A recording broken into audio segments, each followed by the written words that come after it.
রত্না দেবী তার এক ছেলে বৌমা এবং ৩ মেয়ের সাথে বাস করে। তার ছেলে বিমল মাস গেলে যা টাকা রোজগার করে নিয়ে আসে তাই দিয়েই তাদের কোনো মতে সংসার চলে। এভাবেই রত্না দেবী তার ২ বড় মেয়ের বিয়ে দেয়। তাদের শ্বশুরবাড়ির লোকেরা অনেক বড় লোক, কিন্তু তবুও তারা তাদের বাপের বাড়িকে কোনো রকম সাহায্য করতে চায় না। এবছরের শীতকালেই রত্না দেবী তার ছোট মেয়ে পারমিতার বিয়ে ঠিক করে। বৌমা, এবার তো তোমার ছোট ননদের বিয়ে। তুমি তোমার ২ বড় ননদের বিয়ের সময় যেমন দায়িত্ব নিয়ে সব অনুষ্ঠান করেছিলে, এবার কিন্তু আমার ছোট মেয়ের বিয়ের সময় সেরকমই তোমাকে দায়িত্ব নিতে হবে। আপনি একদম চিন্তা করবেন না, আমাদের বাড়ির ছোট মেয়ের বিয়ে খুব ধুমধাম করেই হবে। আমরা চারিদিক থেকে লোন করে হলেও পারমিতার খুব ভালো করে বিয়ে দেব। মা, এই শীতকালে বিয়ে ঠিক করার কি কোনো দরকার ছিল? এমনিতেই আমাদের এই একটা ঘরে থাকতে খুব কষ্ট হয়। আমি আর তুমি কষ্ট করে চৌকির উপর শুয়ে থাকি, আর দাদা বৌদি মাটিতে শুয়ে থাকে। ঠান্ডার মধ্যে কিন্তু খুবই কষ্ট পাই। তার উপর এখন আবার বিয়ের অনুষ্ঠান, আত্মীয় স্বজন আসবে, আনন্দ উৎসব হবে, কিন্তু আমাদের বাড়িতে জায়গা কোথায়? তুমি ওসব নিয়ে একদম চিন্তা করো না। বিয়ে যখন একবার ঠিক হয়েছে তখন সব ব্যবস্থা হয়ে যাবে। সবকিছু আমাদের উপর ছেড়ে দাও। তাছাড়া তোমার ২ বড় দিদি আছে, তোমার জামাইবাবুদেরও তো টাকা পয়সার কোনো অভাব নেই। ওরা নিশ্চয়ই আমাদের টাকা পয়সা দিয়ে কিছুটা হেল্প করবে। সবাই মিলে এই কথা ভেবে নিশ্চিন্তে থাকে, কিন্তু সেই গুড়ে বালি। কারণ পারমিতার ২ বড় দিদি খুবই স্বার্থপর। তাদের শ্বশুরবাড়ির লোকেদের কাছে যতই টাকা থাকুক না কেন, তারা তাদের বাপের বাড়ি থেকেই সবকিছু আদায়ের কথা চিন্তা করে। তাই যখন পারমিতার বিয়ে উপলক্ষে ২ বোনকে জানানো হয় তখন, বাবা খুব ভালো, আমাদের ছোট বোনের বিয়ে হচ্ছে আর আমরা নিমন্ত্রণ পাচ্ছি। কোথায়? যখন পাকা কথা হলো তখন আমাদের দুজনকে ডাকা হলো না কেন? এখন তো এরকম ভাবে জানালে হবে না। আসলে সবকিছু এত তাড়াতাড়ি হয়ে গেছে তো, তাই তোমাদের কিছু জানানোর সময় পাইনি।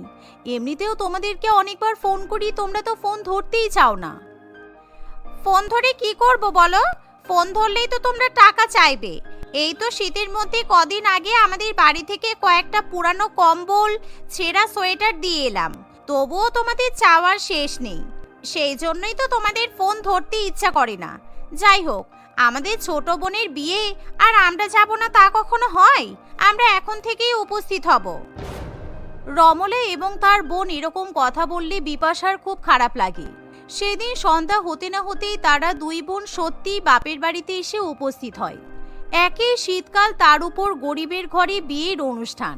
তাদের নিজেদেরই থাকার ব্যবস্থা নেই, কিন্তু যেহেতু তারা বাড়ির ২ বড় মেয়ে, তাই তাদেরকে কেউ কিছু বলতেও পারে না। কিছুদিন পরেই পারমিতা আমাদের ছেড়ে শ্বশুরবাড়ি চলে যাবে। তাই আমি আজকে ঠিক করেছি রাত্রিবেলা গরম গরম আলুর পরোটা আর ওর পছন্দের আলুর দম রান্না করব। আজকে তোমাদের দাদা বাজার থেকে শীতের নতুন আলু নিয়ে এসেছে। তাই বৌদি, তাহলে তো খুব ভালো হবে। কতদিন হলো গরম গরম আলুর পরোটা আর আলুর দম খাই না। প্রত্যেকদিন বাসি জল ভাত খেতে খেতে মুখ একেবারে পচে গেছে। বিপাশা তার ছোট ননদের জন্য মাটির উনুন জ্বালিয়ে গরম গরম আলুর পরোটা এবং আলুর দম রান্না করে। ঠিক এমন সময় সেখানে রমলে এবং দেবিকা আসে। বিয়ের পর আমরা ২ বোন বাপের বাড়িতে আসলাম, তার উপর আবার ছোট বোনের বিয়ে। কোথায় তুমি আমাদের গরম গরম মাটন কষা, ফ্রাইড রাইস খাওয়াবে তা নয়, এখন আলুর পরোটা আর গরিবদের মতো আলুর দম রান্না করছো। সত্যি তুমি পারো বটে, নিজেদের ভিখারিগিরি আর ঢাকতে পারলে না। আমরা এসব আলুর পরোটা আলুর দম খাবো না। আমাদের জন্য গরম গরম ডাল ভাত, কাতলা মাছ ভাজা রান্না করে দাও। এমন কথা শুনে বিপাশার কিছু বলার থাকে না। তবে সে প্রথমে পারমিতার জন্য গরম গরম পরোটা এবং আলুর দম তৈরি করে নেয়। কিছুদিন পরে আমার ছোট ননদের বিয়ে, আর এখন বাজারে জিনিসপত্রের দামও খুব বেড়ে গেছে। আমার বর সকালবেলা বাজার থেকে আত্মীয় স্বজনদের জন্য আর বিয়ে উপলক্ষে অনেকগুলো কাতলা মাছ নিয়ে এসে রেখেছে। এখন মাছের দামটা একটু যদিও কম আছে। ওই মাছ থেকে আমি আমার 2 ননদের জন্য বড় বড় 2টো কাতলা মাছ ভেজে দেব। এই ভেবে বিপাশা তার বড়লোক 2 ননদের জন্য গরম গরম ভাত, ডাল এবং কাতলা মাছ ভাজা করে দেয়। তারা মনের আনন্দে খাওয়া দাওয়া করে। কিন্তু ছোট বোনের বিয়ে উপলক্ষে তার পরিবার কোথা থেকে টাকা পাবে কিংবা বিয়ের ব্যবস্থা কিভাবে হবে সেই বিষয়ে তাদের দুই বড়লোক বোনের কোনো চিন্তা থাকে না, কারণ তারা শুধু খেতে এবং ঘুমাতেই ব্যস্ত থাকে। বিয়ের কিছুদিন আগে থেকে দুই বোন এমনভাবে খাওয়া দাওয়া করে যে তাদের খাওয়া দাওয়া করাতে গিয়েই বিপাশা এবং তার শ্বশুরবাড়ির পরিবারের অর্ধেক টাকা শেষ হয়ে যায়। ছোট বোনের বিয়েতে বাজার করার জন্য যে টাকাগুলো জমাচ্ছিলাম সেই টাকাগুলো দুই বড় বোনকে খাওয়াতে গিয়ে সব শেষ হয়ে যাচ্ছে। এবার কি করি বলো তো? ওরা তো কিছুই বুঝছে না। প্রত্যেকদিন কাতলা মাছ ভাজা খাওয়ানো, মাংস খাওয়ানো, অত টাকা কোথা থেকে পাবো? ওদের স্বামীর অনেক টাকা রোজগার করে, কিন্তু একবার আমার হাতে একটা টাকাও দেওয়ার কথা ভাবছে না, উল্টে আমাদের থেকে উসুল করে নিচ্ছে। তুমি ধীরে কথা বলো, এখন যদি এই কথাগুলো কেউ শুনতে পায় তাহলে বিয়ের আগে বাড়িতে একটা অশান্তির সৃষ্টি হবে। এই বলে বিপাশা তার স্বামীকে চুপ করিয়ে দেয়। অন্যদিকে বিপাশার দুই বড়লোক ননদ শীতকালে বাপের বাড়িতে আরাম করে ঘুমানোর জন্য শ্বশুর বাড়ি থেকে মোটা মোটা দুটো দামি কম্বল নিয়ে আসে।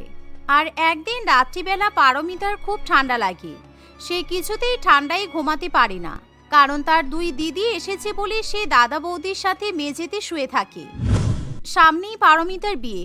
রমলার যদি একবার ঠান্ডা লেগে যায় তাহলে তো খুব মুশকিল হবে, কারণ ওর বিয়ের আর বেশি দিন বাকি নেই। কিছুদিন পর মেহেন্দি হবে, গায়ে হলুদ হবে, অনেক অনুষ্ঠান আছে।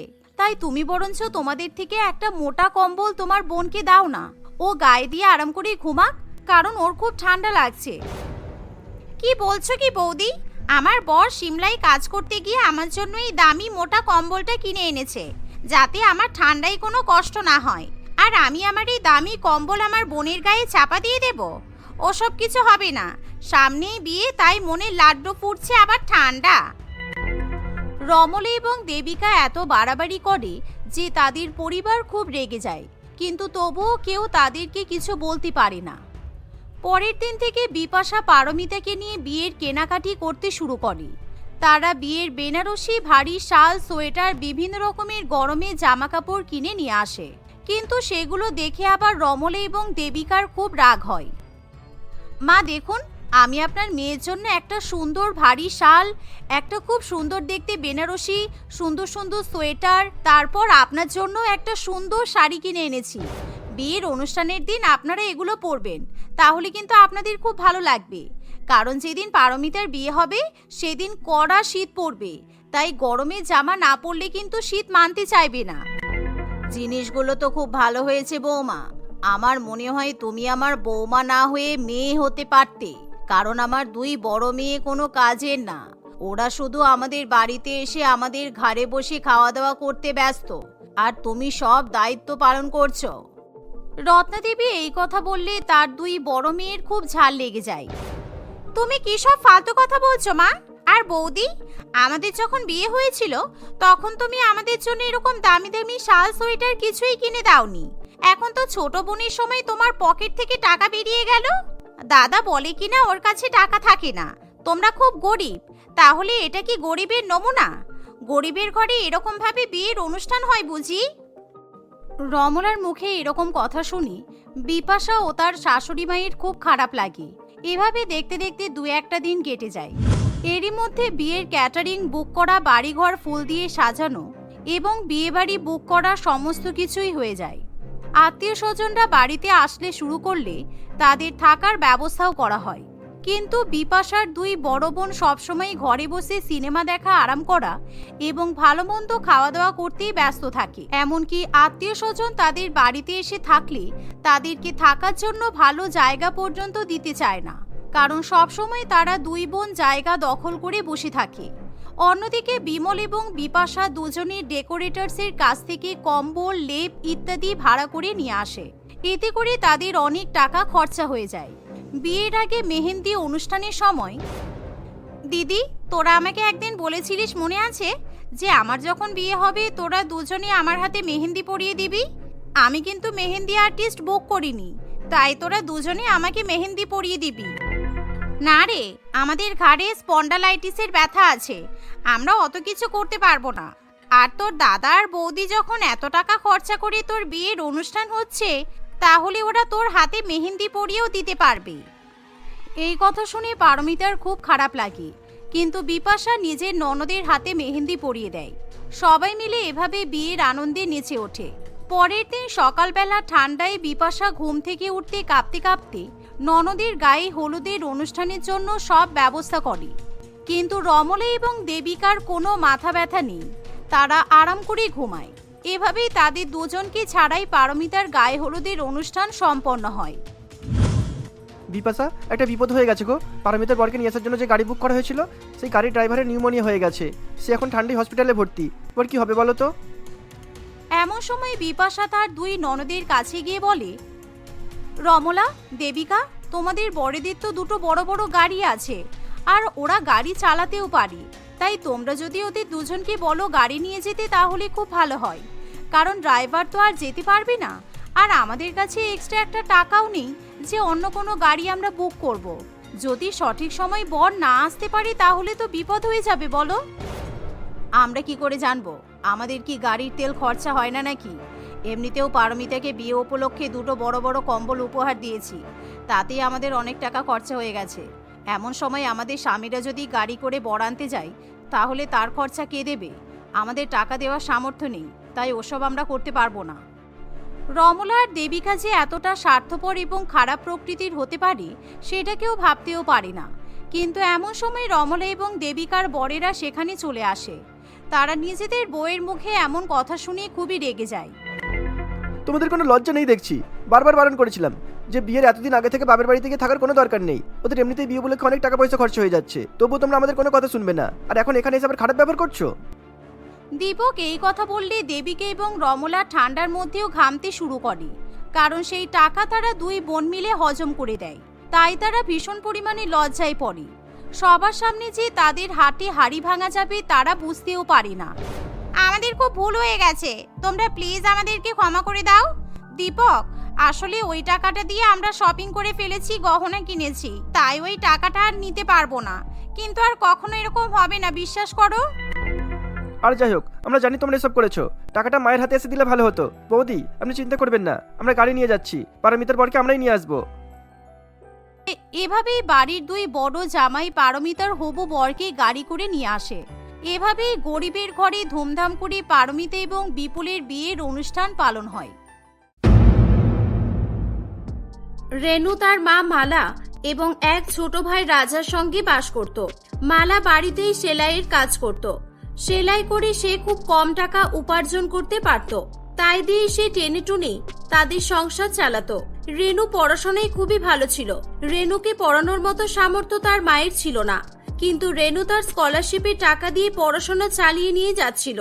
রেনুর ইচ্ছে ছিল গ্র্যাজুয়েশন কমপ্লিট করার পর শহরে গিয়ে সে চাকরি করবে, তাই সে মন দিয়ে পড়াশোনা করতে থাকে। রেনু তার মায়ের কষ্ট দেখতে পারত না। সে মনে মনে ভেবে রেখেছিল সে একদিন না একদিন তাদের পরিবারের অবস্থা পাল্টে দেবে। দেখতে দেখতে কয়েক বছর কেটে যায়। রেনুর গ্র্যাজুয়েশন কমপ্লিট হয়ে যাওয়ার পর, মা, আমার তো পড়াশোনা শেষ হয়ে গেছে, আমি কিন্তু এবার শহরে গিয়ে চাকরি করব। কিন্তু রেনু, আমি তোকে অত বড় শহরে একা একা ছাড়তে পারবো না রে মা। ওখানে তোর চেনা জানা কেউ নেই, তুই কার ভরসায় থাকবি বলতো? আমার খুব ভয় করছে। আর তাছাড়া তোকে এভাবে একা একা ছেড়ে দিলে পাড়ার লোকেরা সবসময় নিন্দা করবে। মা, তুমি কেন চিন্তা করছো? আমি যদি তোমার ছেলে হতাম তাহলে তো তুমি আমাকে ইনকাম করতে শহরে পাঠাতে, আর আমি মেয়ে বলে তুমি আমাকে শহরে পাঠাচ্ছ না। এখন মেয়েরাও ছেলেদের থেকে পিছিয়ে নেই, মেয়েরা চাইলে অনেক কিছুই করতে পারে। আর রইল কথা পাড়ার লোকের, পাড়ার লোকেরা আমাদের অবস্থার পরিবর্তন করতে আসবে না। যা করার আমাদের নিজেদেরই করতে হবে। তুমি কোনো চিন্তা করো না, সব ঠিক হয়ে যাবে। কিন্তু তুই একা একা যাবি কিভাবে? না, আর কোনো কিন্তু নয়, আমি সব সামলে নেব। তুমি শুধু তোমার হাতে তৈরি করা কিছু খাবার টিফিনে প্যাক করে দাও, ট্রেনে যেতে যেতে খিদে পেলে খেয়ে নেব। রেনু তার মা এবং ভাইকে বিদায় জানিয়ে শহরে যাওয়ার উদ্দেশ্যে বেরিয়ে পড়ে। সে রেল স্টেশনে এসে ট্রেনে উঠে পড়ে। এটা ছিল তার জীবনের প্রথম ট্রেন যাত্রা। এর আগে সে কখনোই ট্রেনে চড়েনি। বেশ কয়েক ঘন্টা ট্রেনে জার্নি করার পর সে ট্রেন থেকে নেমে পড়ে। ট্রেন থেকে নামতেই শহরের রেল স্টেশনে অনেক মানুষের ভিড় দেখে সে অবাক হয়ে যায়। রেনুকে দেখে অনেকগুলো কুলি তার কাছে ছুটে আসে এবং তাকে ঘিরে ধরে। এই যে ম্যাডাম, আমাকে দিন, এগুলো আমাকে দিন, আমি নিয়ে যাচ্ছি, দিন দিন ম্যাডাম, আমাকে দিন। না না ম্যাডাম, আমার সঙ্গে চলুন, কম টাকাতে হয়ে যাবে ম্যাডাম, আমার কাছে দিন, ব্যাগগুলো আমার কাছে দিন, চলুন ম্যাডাম, চলুন। রেনু খুব ঘাবড়ে যায়। রেনু কোনো রকমে সবাইকে উপেক্ষা করে নিজের ব্যাগ নিজেই বহন করে নিয়ে স্টেশনের বাইরে বেরিয়ে পড়ে। আসলে রেনু একটা বড় কোম্পানিতে জব করার জন্য অনলাইনে ইন্টারভিউ দিয়েছিল। তাকে কোম্পানি থেকে সিলেক্ট করা হয়েছিল এবং চাকরিতে জয়েন করার জন্য তাকে জয়েনিং লেটার পাঠানো হয়েছিল। রেনু তার কোম্পানিতে যায়, সেখানকার ম্যানেজারের সঙ্গে কথা বলে।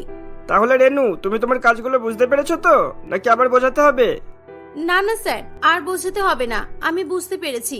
ঠিক আছে, তুমি ডকুমেন্টগুলো নিয়ে স্যারের কাছে চলে যাও। স্যার ডকুমেন্টে সাইন করে দিলে তুমি কাল থেকেই কাজে জয়েন করতে পারবে। রেনু ডকুমেন্টগুলো নিয়ে ওই অ্যানাকেম কোম্পানির মালিক মনমোহন বাবুর কাছে যায়। মনমোহন বাবু রেনুর নিয়ে যাওয়া ডকুমেন্টসগুলোতে সাইন করে দেয় এবং বলে, তুমি কাল থেকেই কাজে জয়েন করো। আর হ্যাঁ, আমার কোম্পানিতে যারা কাজ করে তাদের একটা বিশেষত্ব আছে, তারা খুবই সততার সঙ্গে কাজ করে। তোমাকেও তোমার কাজের ক্ষেত্রে সৎ হতে হবে। সৎ ব্যক্তিদের আমার খুবই পছন্দ। অবশ্যই স্যার, আমি আমার তরফ থেকে কখনোই কোনো অভিযোগ করার সুযোগ দেব না। আসলে রেনু ওই কোম্পানিতে যেই কাজটি পেয়েছিল সেটি হলো ওই কোম্পানির তৈরি করা প্রোডাক্টগুলো মার্কেটে যাওয়ার আগে ফাইনাল কাউন্টিং করা। রেনু তার কাজ মন দিয়ে করতে শুরু করে। কোম্পানির বড় বড় কন্টেইনার এবং অন্যান্য প্রোডাক্ট মার্কেটে যাওয়ার আগে রেনু সমস্ত প্রোডাক্ট ভালো করে গুনে নিত এবং সবকিছুর হিসাব ফাইলে নথিবদ্ধ করে রাখত। এর আগে ওই কোম্পানিতে প্রোডাক্ট কাউন্টিং করার দায়িত্ব ছিল পাপন এবং মিথিলা নামে দুজন এমপ্লয়ির উপর, কিন্তু ফাইনাল প্রোডাক্ট কাউন্টিং করার কোনো এমপ্লয়ি ছিল না।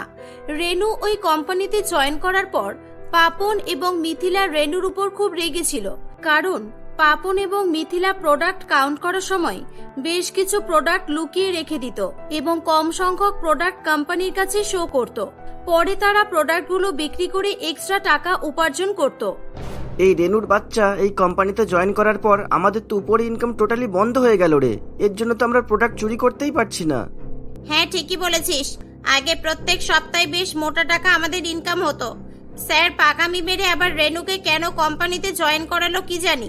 রেনুর কিছু একটা ব্যবস্থা করতে হবে মনে হচ্ছে। পাপন এবং মিথিলা রেনুর উপর খুব রেগে যায়।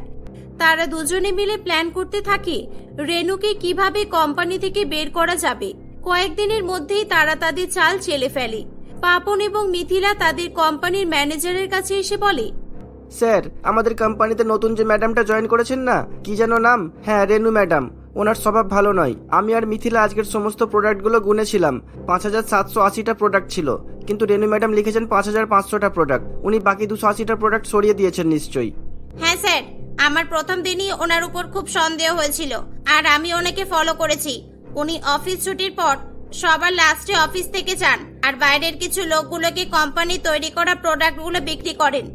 এই শুনে ম্যানেজার বাবু রেনুর উপর খুবই রেগে যায়। সে আর দেরি না করে কোম্পানির মালিক মনমোহন বাবুকে সবটা জানায়। মনমোহন বাবু রেনুকে উল্টোপাল্টা বলতে শুরু করেন। তোমাকে দেখে খুবই ভালো মেয়ে মনে হয়েছিল, তুমি এভাবে চুরি করবে আমি কখনোই ভাবিনি। আমি তোমাকে প্রথম দিনই বলেছিলাম আমার কোম্পানিতে কাজ করতে হলে সততার সঙ্গে কাজ করতে হবে, আর তুমি তো দেখছি এখানে কাজ করতে নয় আমাকে লুটতে এসেছো। স্যার, আপনার কিছু একটা ভুল হচ্ছে। আপনি বিশ্বাস করুন, আমি এরকম কিছুই করিনি। আমি সততার সঙ্গে আমার কাজ করে এসেছি। আমার মনে হচ্ছে আমাকে কেউ ফাঁসানোর চেষ্টা করছে। স্যার, আমাকে আপনি একটা সুযোগ দিন। সুযোগ? তোমাকে আমি সুযোগ দেবো বলে তোমার মনে হয়? আর কত মিথ্যা কথা বলবে তুমি? তোমার মতো এমপ্লয়ি এমনিও আমাদের কোনো কাজের নয়। যাও, বেরিয়ে যাও এখনই, আমার কোম্পানি থেকে বেরিয়ে যাও। ঠিক আছে স্যার, আমি চলে যাচ্ছি এখান থেকে। আমি যেতে যেতে এটাও বলবো যে আমি কোনো চুরি করিনি, তাই আমি নিজের প্রতি কোনো লজ্জাবোধও করছি না। আপনি এটা একদিন বুঝতে পারবেন। এই বলে রেনু সেখান থেকে চলে যায়। রেনুকে তাদের কোম্পানি থেকে থাকার জন্য কোয়ার্টার দেওয়া হয়েছিল। চাকরি চলে যাওয়ায় তাকে তার কোয়ার্টারও ছাড়তে হয়। অত বড় শহরে রেনু তার জিনিসপত্রগুলো নিয়ে অসহায় হয়ে পড়ে। সে রাস্তায় দাঁড়িয়ে দাঁড়িয়ে ভাবতে থাকে যে সে তার এখন কি করা উচিত। আমি এবার কি করব কিছুই বুঝতে পারছি না। তো মাকে কোনোভাবেই এসব বলা যাবে না। মা তাহলে খুবই চিন্তা করবে আর আমাকে এখনই বাড়ি চলে যেতে বলবে। আমাকে প্রথমে একটা থাকার জায়গা খুঁজতে হবে।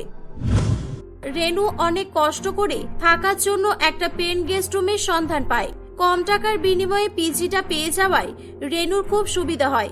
সে পরের দিন থেকে আবার বিভিন্ন কোম্পানিতে ইন্টারভিউ দিতে শুরু করে, কিন্তু সে যেখানে ইন্টারভিউ দিতে যাচ্ছিল সেখানেই তাকে জিজ্ঞাসা করা হচ্ছিল যে সে আগে কোন কোম্পানিতে জব করত এবং কেন তাকে আগের কোম্পানি থেকে বের করে দেওয়া হয়েছিল।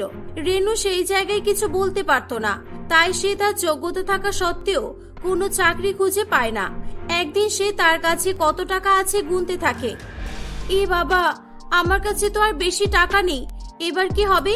আমি আর কতদিন চাকরির সন্ধানে এদিক ওদিক করব? মাকে এই মাসে টাকাও পাঠাতে হবে, কি যে করি আমি কিছু বুঝে উঠতে পারছি না। আমাকে এখন কিছু তো একটা করতেই হবে।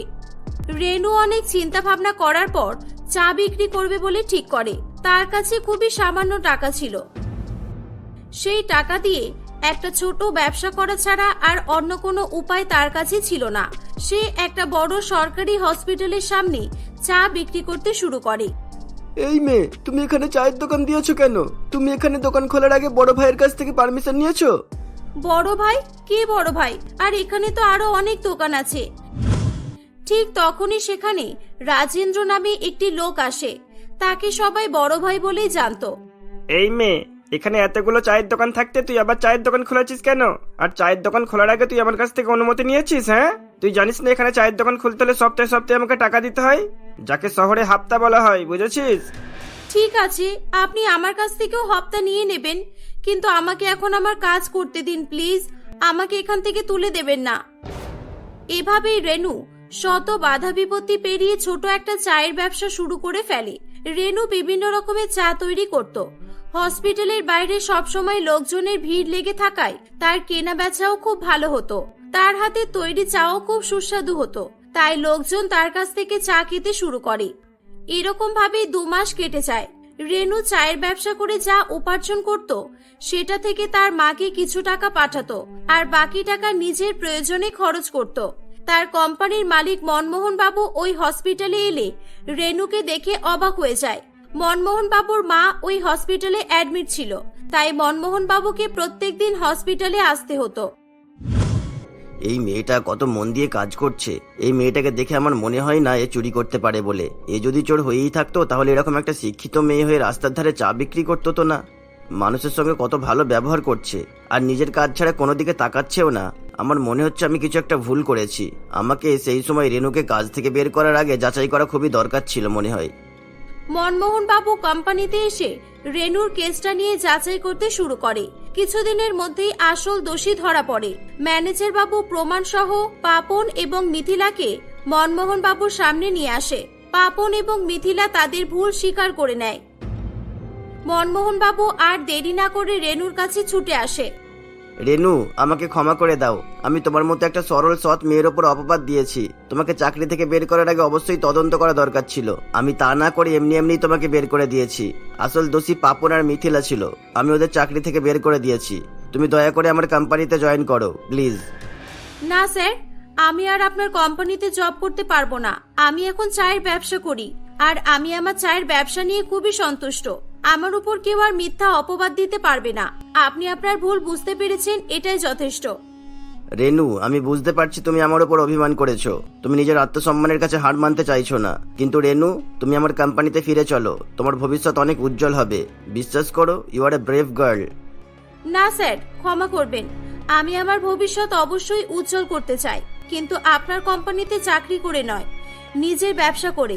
গ্রামে আমার মা আছে, ভাই আছে। আমি ওদেরকেও শহরে নিয়ে চলে আসব। আমি কালকেই গ্রামে যাব। পরের দিন রেনু গ্রামে যাওয়ার জন্য রওনা দেয়। সে তার বাড়িতে এসে অবাক হয়ে যায়, কারণ সেখানে মনমোহন বাবু আগে থেকেই তার স্ত্রী পদ্মা এবং তাদের ছেলে বিজয়কে নিয়ে বসেছিল। রেনু, তোর সাথে এত কিছু ঘটে গেল, আর তুই আমাকে জানানোর প্রয়োজন মনে করলি না? একা একা এত কিছু কিভাবে ম্যানেজ করলি তুই? আমি শহরে তোমাকে টেনশন দেওয়ার জন্য যাইনি মা। আমি টাকা উপার্জন করতে গিয়েছিলাম, তাই তোমাকে কিছু জানাইনি। কিন্তু স্যার, আপনারা এখানে? আমরা এখানে এসেছি তোমার মতো একটা সৎ মেয়ের সঙ্গে আমাদের ছেলের বিয়ে দিতে। প্লিজ রেনুমা, আমাদেরকে ফিরিয়ে দেবে না। রেনু বিজয়ের সঙ্গে বিয়ে করার জন্য রাজি হয়ে যায়। পরের দিনই বিজয় এবং রেনুর বিয়ে হয়। রেনু তার মা এবং ভাইকেও শহরে নিয়ে চলে আসে। মনমোহন বাবু রেনুকে তার কোম্পানির ম্যানেজার হিসেবে নিয়োগ করে। তারা সবাই মিলে একসঙ্গে হাসি খুশি বসবাস করতে থাকে।